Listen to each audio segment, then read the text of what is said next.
आज की इस गहरी चर्चा में हम एक ऐसे विषय पर बात करने वाले हैं जो सुनने में शायद थोड़ा रूखा लगे, लेकिन असल में बहुत रोमांचक है। बिल्कुल। आज हम भारत सरकार के जनरल फाइनेंशियल रूल्स यानी जीएफआर 2017 के अध्याय 3 की तह में जाएंगे। हाँ, और हमारा मिशन है नियम 58 से लेकर 69 तक का विश्लेषण करना। सही कहा। और जैसे एक आम घर में महीने के खर्चे का हिसाब रखा जाता है ना, कि राशन में कितना गया, बिल्कुल, बिजली का बिल कितना आया, बिल्कुल, वैसे ही सरकार भी अपना बजट मैनेज करती है। बस यहाँ रकम हजारों करोड़ों में होती है। और यही आज हम डिकोड करेंगे। मतलब सरकार अपना इतना भारी भरकम खर्च कैसे कंट्रोल करती है, ये किसी जासूसी उपन्यास से कम नहीं है। सही बात है। और मैं ये भी जोड़ना चाहूंगी कि हमारा उद्देश्य यहाँ सिर्फ किताबी बातें पढ़ना नहीं है। तो क्या है? उद्देश्य ये समझना है कि सूचना के ओवरलोड से बचते हुए सरकारी खजाने की सुरक्षा और जवाबदेही कैसे तय की जाती है। जवाबदेही यानी अकाउंटेबिलिटी, ये शब्द सरकारी काम में बहुत भारी है। बिल्कुल। और नियम 58 से लेकर 69 तक के जो प्रावधान है वो इसी अकाउंटेबिलिटी का ढांचा बनाते हैं।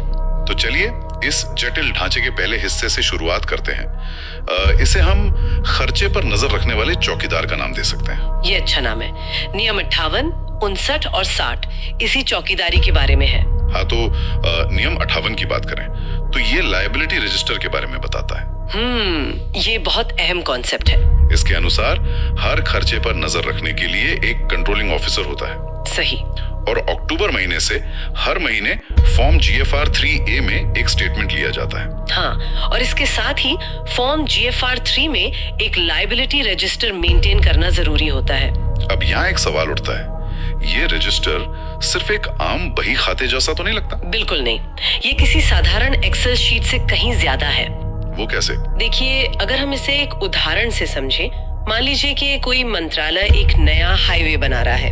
काम शुरू हो गया है, लेकिन ठेकेदार को पेमेंट अगले कई महीनों तक किस्तों में होनी है। हाँ, ये तो आम बात है। अब सरकार को ये कैसे पता चलेगा कि जनवरी या फरवरी आते आते उनके पास इस पेमेंट को चुकाने के लिए पैसे बचेंगे या नहीं? ओहो, मतलब भविष्य के खर्चे का पहले से हिसाब। बिल्कुल, यहीं पर लायबिलिटी रजिस्टर काम आता है। ये भविष्य की देनदारियों को ट्रैक करता है। और इसमें ये अक्टूबर के महीने का क्या चक्कर है? क्या वित्तीय वर्ष के बीच का समय होने के कारण इसे चुना गया है? जी, यही इसका मुख्य कारण है।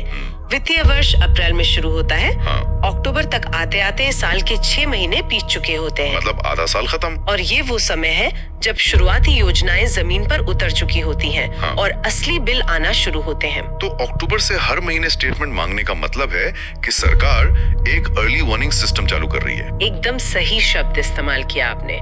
यह सुनिश्चित करता है कि साल के अंत में कोई भी विभाग अचानक से ये न कहे कि हमारे पास करोड़ों का बिल आ गया है और बजट खत्म हो गया है। ये तो बहुत ही सख्त तरीका है और शायद इसीलिए नियम 59 इसे और भी ज्यादा व्यक्तिगत बना देता है। हाँ, नियम 59 का फोकस व्यक्तिगत ध्यान पर है। मैंने स्रोत सामग्री में देखा कि हेड ऑफ डिपार्टमेंट या कंट्रोलिंग ऑफिसर को व्यक्तिगत रूप से ये अनुमान लगाना होता है कि बजट में पैसे बचेंगे या कम पड़ेंगे। बिल्कुल, और ये व्यक्तिगत ध्यान शब्द जानबूझकर रखा गया है ताकि कोई अपनी जिम्मेदारी से भाग ना सके। हाँ, अक्सर होता यह है कि जब कोई वित्तीय गड़बड़ी सामने आती है तो बड़े अधिकारी कह देते हैं कि इसके लिए तो हमारा निचला स्टाफ या अकाउंट्स विभाग जिम्मेदार है।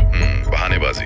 नियम 59 इसी बहानेबाजी को खत्म करता है। शीर्ष अधिकारी को खुद हर महीने देखना होगा कि पैसों का फ्लो कैसा है। बहुत खूब। अब ये तो हो गई शीर्ष अधिकारी की बात, लेकिन इसी से जुड़ा जो नियम 60 है वो एक मजेदार तथ्य पेश करता है अकाउंट्स ऑफिसर की भूमिका के बारे में। हाँ, नियम 60 कहता है कि अगर कोई बेतहाशा या असामान्य खर्च हो रहा हो तो अकाउंट्स ऑफिसर तुरंत चेतावनी देता है। वो एक अलार्म की तरह काम करता है। लेकिन दिलचस्प बात यह है कि खर्चे को कंट्रोल करने की अंतिम जिम्मेदारी अकाउंट्स ऑफिसर की नहीं होती। बिल्कुल, वो जिम्मेदारी ग्रांट का प्रशासन करने वाले अधिकारी की ही होती है। ऐसा क्यों? मतलब जो हिसाब रख रहा है वो खर्चे को रोक क्यों नहीं सकता? ये बहुत ही गहरा सवाल है और ये प्रशासन और वित्त के बीच के तनाव को दिखाता है। अच्छा, देखिए, अकाउंट्स ऑफिसर का काम है नियमों के हिसाब से बिल चेक करना और घंटी बजाना।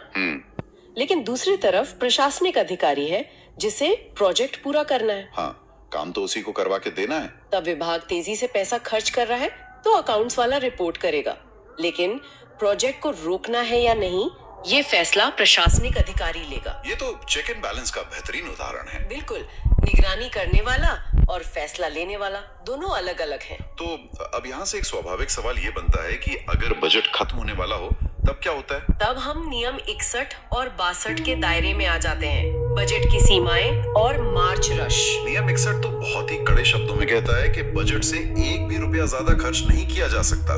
1 रुपया भी नहीं, जब तक कि चीफ अकाउंटिंग अथॉरिटी से विशेष मंजूरी ना मिल जाए। और ये मंजूरी कोई रबर स्टैंप नहीं है। मतलब आसानी से नहीं मिलती। बिल्कुल नहीं। नियम 61 साफ करता है कि मंजूरी देने से पहले ये सुनिश्चित करना होगा कि फंड्स का इंतजाम पहले से हो चुका है या नहीं। इंतजाम मतलब पैसा कहाँ से आएगा? हाँ? क्या ये पैसा कहीं और से रीअप्रोप्रिएट किया गया है या सप्लीमेंट्री ग्रांट मांगी गई है? हवा में कोई खर्च पास नहीं हो सकता। ये तो बहुत सख्त है, लेकिन अगर कड़ाई की बात करें तो नियम 62 शायद सबसे दिलचस्प है। बचत को सरेंडर करने वाला नियम। हाँ, जो पैसा इस्तेमाल नहीं हुआ उसे साल खत्म होने से पहले वित्त मंत्रालय को वापस करना होता है। भविष्य के लिए बचा कर रखने की सख्त मनाही है। यही बात मुझे सबसे हैरान करती है। एक आम घर में या प्राइवेट कंपनी में अगर पैसा बचता है तो उसे अच्छी बात माना जाता है। बिल्कुल, प्राइवेट सेक्टर में तो इसके लिए शायद बोनस भी मिल जाए, लेकिन सरकार में ऐसा नहीं है। सरकार में अगर आपने अपने बजट का पूरा पैसा खर्च नहीं किया तो इसका मतलब है आपकी प्लानिंग गलत थी। अरे वाह। हाँ, आपने वो पैसा रोक कर रखा जो किसी और जरूरी काम में, जैसे अस्पताल या स्कूल बनाने में लग सकता था। तो इसीलिए पैसा तुरंत सरेंडर करना होता है। जी। लेकिन क्या इस डर से एक बहुत बड़ी समस्या नहीं पैदा होती? आप मार्च रश की बात कर रहे हैं? हाँ, मार्च रश। अगर किसी अधिकारी को पता है कि मार्च के बाद उसका बचा हुआ पैसा वापस ले लिया जाएगा तो वो अनाप शनाप खर्च करना शुरू कर देगा, सिर्फ अपना बजट खत्म करने के लिए, ताकि अगले साल उसका बजट कम ना हो जाए। बिल्कुल। इसी को रोकने के लिए नियम 62 में स्पष्ट रूप से कहा गया है कि साल के आखिरी महीनों में आनन फानन में पैसे खर्च करना वित्तीय मर्यादा का उल्लंघन है, यानी ब्रीच ऑफ फाइनेंशियल प्रोप्राइटी माना जाता है। हाँ, और ये नियम बहुत शानदार है। ये सुनिश्चित करता है कि अधिकारी सिर्फ पैसा खत्म करने के लिए फिजूल खर्ची न करें। और मैंने स्रोतों में ये भी पढ़ा कि मंथली और क्वार्टरली एक्सपेंडिचर प्लान का सख्ती से पालन करने का निर्देश है। सही पढ़ा। वित्त मंत्रालय कहता है कि आप साल भर सोकर अचानक मार्च में नहीं जाग सकते। मतलब एक समान गति से खर्च करना होगा। बिल्कुल। अगर कोई विभाग साल भर खर्च नहीं करता और आखिरी तिमाही में सब खर्च करना चाहता है तो सिस्टम उसे ब्लॉक कर देगा। ये तो बहुत ही बढ़िया तरीका है। अब अगर नियम इतने ही सख्त हैं, तो सवाल उठता है कि अचानक नई योजना आ जाए तो क्या होगा? ये हमें नियम 63 और 64 की तरफ ले जाता है। नियम 63 कहता है कि नई सेवा या न्यू सर्विस पर खर्च बिना वार्षिक बजट में शामिल हुए नहीं हो सकता। हाँ, या तो वार्षिक बजट या फिर सप्लीमेंट्री ग्रांट लेनी होगी, या कंटिंजेंसी फंड से एडवांस। बिल्कुल। बिना अनुमति के कोई खर्च नहीं। ये सीधे तौर पर संसद के नियंत्रण को दिखाता है। हाँ, क्योंकि बजट संसद पास करती है। कोई मंत्रालय अपनी मर्जी से गुपचुप नई योजना शुरू नहीं कर सकता। और अगर नई योजना नहीं है, बस पैसा कम पड़ गया है, तब मान लीजिए एक डिस्बर्सिंग ऑफिसर के पास एक बिल आता है जो उसके बजट से ज्यादा है। नियम 64, वो क्या करेगा? वो अपनी मर्जी से पेमेंट पास नहीं कर सकता। उसे अपने वरिष्ठ प्रशासनिक अधिकारी से आदेश लेना होगा। और वो अधिकारी फंड का इंतजाम करेगा। हाँ, और इसके लिए भी फॉर्म GFR 3 का रजिस्टर मेंटेन करना जरूरी है।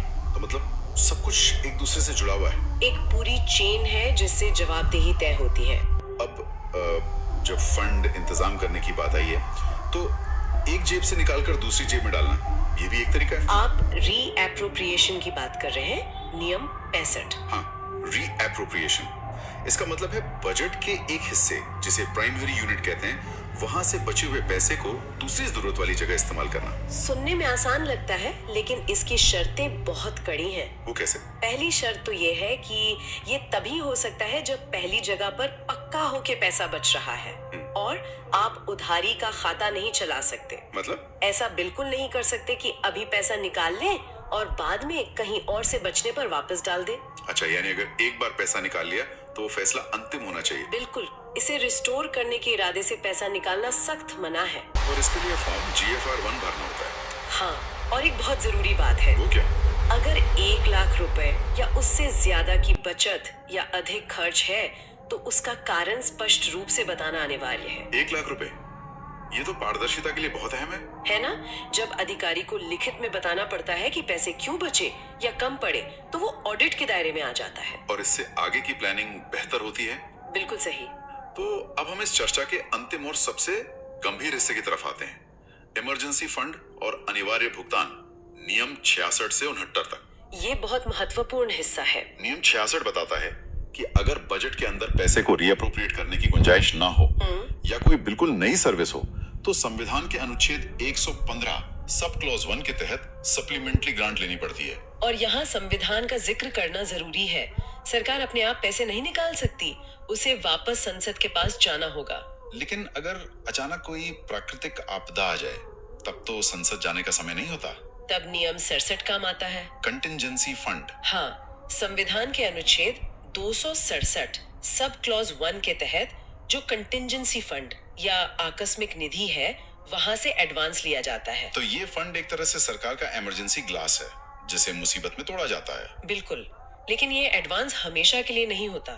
जैसे ही संसद बैठेगी, इसे पास कराकर पैसा वापस फंड में डालना होता है। बहुत ही सुव्यवस्थित प्रक्रिया है और नियम 68 एक बहुत ही जरूरी बात पर जोर देता है, अनिवार्य भुगतान या इनएविटेबल पेमेंट्स। हाँ, ये नियम कहता है कि सरकार अपने उन भुगतानों को नहीं रोक सकती जो कानूनी रूप से देय हैं। मतलब अगर अदालत ने आदेश दिया है कि सरकार को किसी को पैसे देने हैं, तो विभाग ये बहाना नहीं बना सकता कि बजट नहीं है। ऐसे संभावित दायित्वों के लिए बजट में पहले से प्रावधान होना चाहिए, क्योंकि ये सरकार की साख का सवाल है। सरकार का चेक कभी बाउंस नहीं होना चाहिए। ये अपेंडिक्स 10 के नियमों का पालन किया जाता है। तो अगर हम पूरी चर्चा का सार निकालें, तो ये साफ है कि सरकार का वित्तीय ढांचा बेहद कड़े नियमों में बंधा है, ताकि जनता के एक एक पैसे का सही हिसाब रखा जा सके। लायबिलिटी रजिस्टर से लेकर मार्च रश को रोकने तक सब कुछ बहुत व्यवस्थित है। बिल्कुल, और ये ढांचा धीमा जरूर लग सकता है, लेकिन लोकतंत्र में इसी को जवाबदेही कहते हैं। सही कहा। और इस चर्चा को खत्म करने से पहले मैं सुनने वालों के लिए एक दिलचस्प सवाल छोड़ना चाहूंगी। बताइए, क्या है वो सवाल? जरा सोचिए, अगर हम यही सरेंडर ऑफ सेविंग्स और नो मार्च रश वाला कड़ा सरकारी नियम बड़ी प्राइवेट कंपनियों या अपने घरों के सालाना बजट पर लागू कर दें, तो क्या होगा? बाप रे, ये तो बहुत बड़ा बदलाव होगा, है ना? क्या इससे हमारे पैसे बचाने और खर्च करने का पूरा नजरिया हमेशा के लिए नहीं बदल जाएगा? ये तो सच में सोचने वाली बात है। अनुशासन और आजादी के बीच का एक बहुत बड़ा विरोधाभास। बिल्कुल। खैर, आज की इस गहराई से की गई चर्चा में बस इतना ही। हमने देखा कि